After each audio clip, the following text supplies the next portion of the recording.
ബദ്ർ യുദ്ധ ദിനത്തിൽ അലി റളിയല്ലാഹു അൻഹു യുദ്ധം ചെയ്തുകൊണ്ടിരിക്കവേ ധൃതിപ്പെട്ട് നബി സല്ലല്ലാഹു അലൈഹി വസല്ലമ തങ്ങളെ കാണാൻ വേണ്ടി വന്നപ്പോൾ റസൂലുള്ളാഹി സല്ലല്ലാഹു അലൈഹി വസല്ലമ തങ്ങൾ സുജൂദിലായിരുന്നു. അവിടുന്ന് യാ ഹയ്യു യാ ഖയ്യൂം യാ ഹയ്യു യാ ഖയ്യൂം എന്ന ദിക്ർ ഇങ്ങനെ സുജൂദിൽ ചൊല്ലുന്നുണ്ടായിരുന്നു. വീണ്ടും യുദ്ധത്തിലേക്ക് തന്നെ മടങ്ങി അല്പസമയം കഴിഞ്ഞ് യുദ്ധം ചെയ്ത് റസൂലുള്ളാഹി സല്ലല്ലാഹു അലൈഹി വസല്ലമ തങ്ങളെ കാണാൻ വേണ്ടി വന്നപ്പോൾ അലി റളിയല്ലാഹു അൻഹു കാണുന്ന കാഴ്ച ഇത് തന്നെയായിരുന്നു.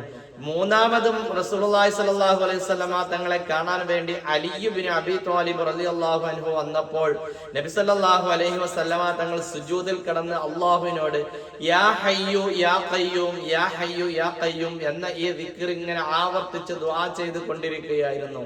റസൂലുള്ളാഹി സ്വല്ലല്ലാഹു അലൈഹി വസല്ലമ തങ്ങൾ ബദ്ർ യുദ്ധ രണാങ്കണത്തിൽ സുജൂദിൽ കിടന്ന് ദുആ ചെയ്ത പ്രത്യേക ദുആയാണ് യാ ഹയ്യു യാ ഖയ്യൂം എന്ന ദിക്ർ. അതുകൊണ്ട് തന്നെ ഈ ദിക്ർ വലിയ പുണ്യവും മാഹാത്മ്യവുമുള്ള ദിക്റാണ്.